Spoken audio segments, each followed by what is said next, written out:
बिस्मिल्लाहिर्रहमानिर्रहीम। अस्सलाम वालेकुम। मेरा नाम मोहम्मद नफीस है और ये आपका अपना यूट्यूब चैनल है।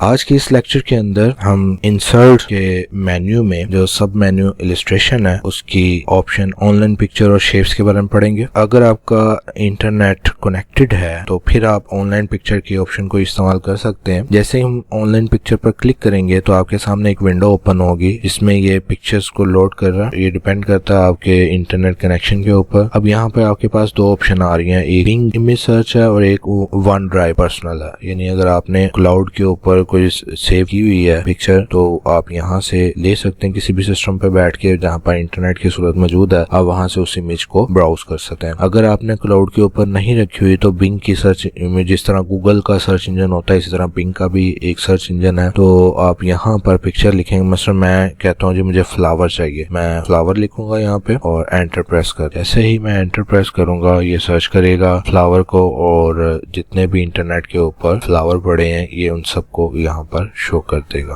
तो यहाँ पर ये मुख्तलिफ किस्म के फ्लावर आ गए। आपने इनमें से जिस फ्लावर को भी लेना है उसके ऊपर क्लिक करेंगे। मसलन मैं इस फ्लावर को लेना चाहता हूँ, मैं इस पर क्लिक करूंगा। एक से ज्यादा ऑप्शन भी आप सिलेक्ट कर सकते हैं। मसलन मुझे ये इमेज भी चाहिए तो दो हो गई। फिर उसके अलावा मुझे अगर कोई और भी नीचे से चाहिए इमेज मैं उसको भी सिलेक्ट करूंगा। मसलन मैं कहता हूँ जी मुझे ये इमेज भी चाहिए और मैं इंसर्ट पे क्लिक करूंगा तो ये पहले इन तीनों इमेजेस को डाउनलोड करेगा और फिर उसके बाद यहाँ पर इंसर्ट कर देगा। जो न्यू व्यूवर हैं इस वीडियो को पहली दफा देख रहे हैं, मेरी उनसे रिक्वेस्ट है कि वो इस चैनल को सब्सक्राइब करें। बेल आइकन को प्रेस करना मत भूलिएगा। बेल आइकन को प्रेस करने के साथ साथ आप इस चैनल और इस वीडियो को अपने दोस्तों और रिश्तेदारों के साथ लाजमी शेयर करें ताकि ज्यादा से ज्यादा लोग जो हैं वो इससे सीख सकें।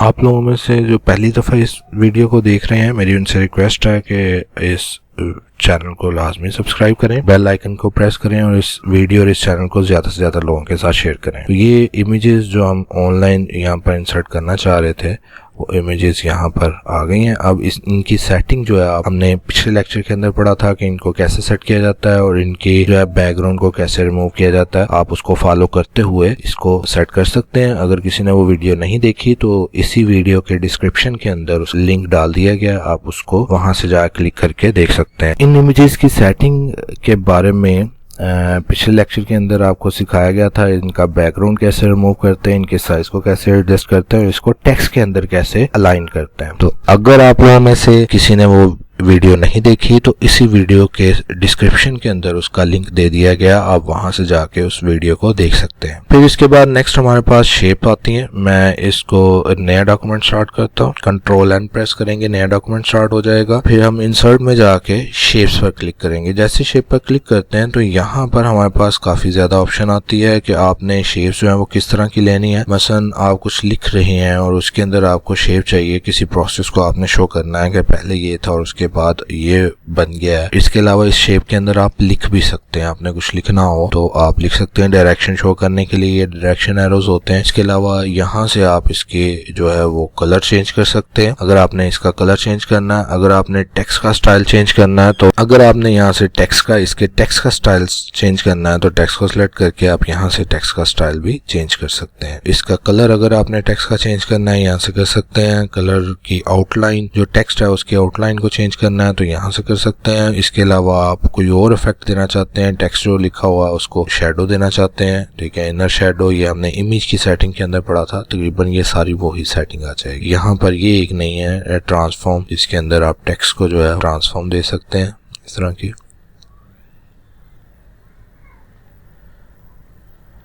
पहले यहाँ पर ये आपने डिसाइड करना है कि आपने इमेज किस किस्म की लेनी है। यहाँ पे जो इंसर्ट करनी है शेप आपने किस किस्म की आपको शेप चाहिए। क्या वो शेप लेने के बाद फिर ही आप फाइनल करेंगे कि आपने इसके अंदर जो टेक्स्ट लिखना है उसके ऊपर इफेक्ट किस तरह का लगाना है। फिर इसके बाद नेक्स्ट हमारे पास ऑप्शन आती है स्मार्ट आर्ट। स्मार्ट आर्ट के अंदर क्या होता है, आपके पास आपको कुछ इमेजेस दे दी जाती हैं, आपको कुछ लेआउट दी जाती हैं। इस लेआउट के अंदर कुछ लिस्ट की टाइप की होती हैं लेआउट, कुछ प्रोसेस को शो करने के लिए होती हैं, साइकिल अगर कोई प्रोसेस है किसी चीज़ का तो उसके लिए होती हैं, हायरार्की को शो करने के लिए होती हैं, रिलेशनशिप आपने मुख्तलिफ चीज़ों का आपस में शो करना है तो उसके लिए हमारे पास लेआउट्स हैं, मैट्रिक्स आपने किसी की शो करनी है तो उसके लिए है, फिर पैरामाइड की शक्ल में आपको चाहिए तो वो भी आपके पास मौजूद है लेआउट, पिक्चर्स के साथ आपने कोई प्रोसेस शो करना है, कोई लिस्ट शो करनी है, पिक्चर साथ डालनी है तो उसके लिए भी हमारे पास लेआउट मौजूद है। ठीक है, इसके अलावा आप office.com पे जाके मजीद लेआउट भी ले सकते हैं।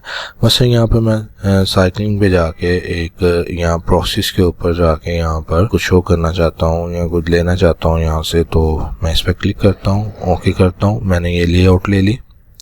अब हमारे पास ये लेआउट आ चुकी है, पहली जो इमेजेस थी उसको यहाँ से, तो ये हमारे पास एक प्रोसेस को शो करने के लिए लेआउट आ गई है। आप यहाँ पे टेक्स्ट लिख सकते हैं, मसलन मैं यहाँ पे कहता हूँ जी ऑक्सीजन और हाइड्रोजन मिलती है और यहाँ पे वाटर बनता है। ठीक है, तो इसी तरह के हम मुख्तलिफ एग्जाम्पल हैं, ये डिपेंड करता है आपकी रिक्वायरमेंट क्या है, उसके हिसाब से आप वहाँ से लेआउट सेलेक्ट कर सकते हैं। फिर इस लेआउट की सेटिंग है कि आप इसको जो है वो किस तरह का व्यू कर सकते हैं, किस तरह का जो है वो इफेक्ट दे सकते हैं, 3D इफेक्ट आपने देना है या इसको डॉक्यूमेंट के हिसाब से, जिस तरह का आपने डॉक्यूमेंट बनाया हुआ उसके हिसाब से आपने इसको व्यू देना है, ये डिपेंड करता है आप पे। इसका कलर यहाँ से आप चेंज कर सकते हैं, कलर कम्बिनेशन आपने चेंज करना है वो कर सकते हैं। अगर आपको ये लेआउट पसंद नहीं आई, आप कोई और लेआउट लेना चाहते हैं इसकी जगह पे, तो आप वो भी यहाँ से ले सकते हैं कि मैं हाइड्रोजन और ऑक्सीजन को ऐड करता हूँ तो हमारे पास क्या बनेगा, वाटर बनेगा। तो प्रोसेसिंग का हमारे पास लेआउट किया है।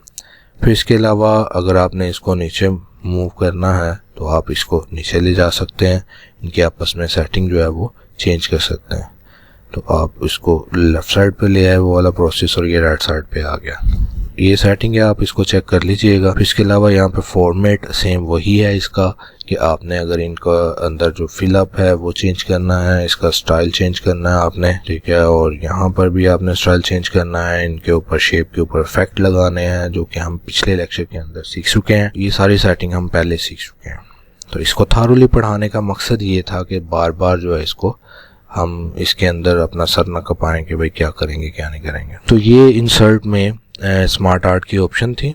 आप इसकी मज़ीद ऑप्शंस को चेक कीजिएगा, जिसमें कोई मसला हो आपको आप कमेंट सेक्शन में लिख दीजिएगा, क्वेश्चनिंग कीजिएगा, मैं आपको उसके आंसर करूंगा। अगर उससे रिलेटेड आंसर लंबा हुआ तो फिर मैं वीडियो की शक्ल में आपको रिप्लाई दूंगा। इसके बाद नेक्स्ट हमारे पास ऑप्शन है, मैं एक नया डॉक्यूमेंट स्टार्ट करता हूँ। नेक्स्ट हमारे पास ऑप्शन है चार्ट की। जब मैं चार्ट पर क्लिक करूंगा तो यहाँ पर पहले हमें ऑप्शन देगा कि आप किस तरह का चार्ट यहाँ पे इंसर्ट करना चाहते हैं। यहाँ पर आपके पास काफ़ी ज़्यादा इसकी वैरायटी है। लाइन की शक्ल में आप लेना चाहते हैं, पाई चार्ट इंसर्ट करना चाहते हैं, बार चार्ट इंसर्ट करना चाहते हैं, एरिया शो करना चाहते हैं, या स्कैटर्ड चार्ट लेना चाहते हैं। स्टॉक एक्सचेंज का अगर आप कोई डॉक्यूमेंट तैयार कर रहे हैं, कोई बुक लिख रहे हैं उसके ऊपर, तो आप उससे रिलेटेड चार्ट यहाँ पर ले सकते हैं। सरफेस को शो करना है तो आप उससे रिलेटेड ले सकते हैं, और रेडार से रिलेटेड ले सकते हैं। कॉम्बो ये टाइप है इनकी चार्ट की, इनमें से आप कोई भी चार्ट लेना चाहें तो आप उसको यूज कर सकते हैं। मसलन मैं फिलहाल सादा चार्ट इस्तेमाल करता हूँ कॉलम का, और इसमें से मैं ये टाइप सेलेक्ट कर लेता हूँ, या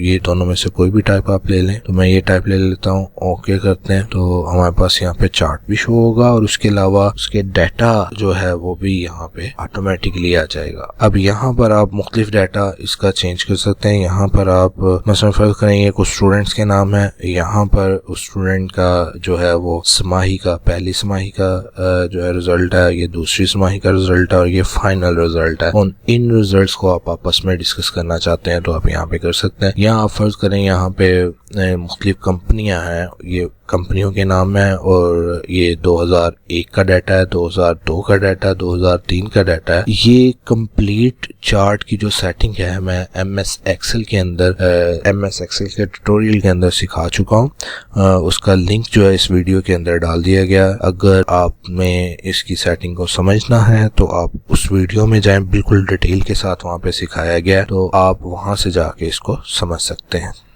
ये सारी सेटिंग जो है इसके डिज़ाइन की सेटिंग, इसके फॉर्मेट की सेटिंग। फिर इसके बाद नेक्स्ट हमारे पास इंसर्ट में ऑप्शन आती है स्क्रीनशॉट की। अगर आप यहाँ पर कोई स्क्रीनशॉट इंसर्ट करना चाहते हैं तो आप क्या करेंगे, स्क्रीनशॉट पे क्लिक करेंगे। अब जो विंडो यहाँ पर नीचे आपकी ओपन हुई होगी, ये यहाँ पे उस विंडो का स्क्रीनशॉट ऑटोमेटिकली आपको शो कर देगा। मसलन मैं इस पर क्लिक करता हूँ तो वो उसका स्क्रीनशॉट लेके आपको यहाँ पे शो करता है। अगर आप कहते हैं कि जी मैं अपनी मर्जी से यहाँ पे स्क्रीनशॉट इंसर्ट करना चाहता हूँ तो आप इंसर्ट पर क्लिक करेंगे, स्क्रीनशॉट पर क्लिक करेंगे और स्क्रीन क्लिपिंग पर क्लिक कर देंगे और आपने जहाँ से लेना है आप वहाँ पर क्लिक करेंगे। जिस डॉक्यूमेंट का जो हिस्सा आपने लेना है आप उस हिस्से पर क्लिक करेंगे। जितना हिस्सा आप सिलेक्ट करना चाहते हैं उतना हिस्सा आप यहाँ से सिलेक्ट करेंगे और ये यहाँ पे इंसर्ट हो जाएगा। स्क्रीनशॉट आपका ये आ गया। इसके अलावा अगर आप चाहते हैं कि डेस्कटॉप पे कोई चीज़ पड़ी है, कोई दूसरा डॉक्यूमेंट पड़ा है, आप उसको जो है वो यहाँ पर उसका जो है स्क्रीनशॉट लेना चाहते हैं तो आप यहाँ पे डबल क्लिक करें और फिर उसके बाद इंसर्ट और स्क्रीनशॉट और स्क्रीन क्लिपिंग। ठीक है, स्क्रीन क्लिपिंग करके आपके पास ये डेस्कटॉप खुल जाएगा और डेस्कटॉप के ऊपर आपने जितना हिस्सा सिलेक्ट करना आप उसके ऊपर क्लिक करें। ठीक है, और आप यहाँ पे स्क्रीनशॉट आपका आ जाएगा, ऑटोमेटिकली यहाँ पे इंसर्ट हो जाएगा। आपको कहीं पर इसको सेव करने की जरूरत नहीं होती, कोई नाम देने की जरूरत नहीं होती, ऑटोमेटिकली इसको वो डॉक्यूमेंट के अंदर इंसर्ट कर देता है। इलस्ट्रेशन हमारा कंप्लीट हो गया। ये था हमारा आज का लेक्चर। इंशाल्लाह मिलते हैं अगले लेक्चर में। अपना बहुत सारा ख्याल रखिएगा, मुझे भी दुआओं में याद रखिएगा और इस वीडियो को ज़्यादा से ज़्यादा लोगों के साथ शेयर कीजिएगा। अल्लाह हाफिज़।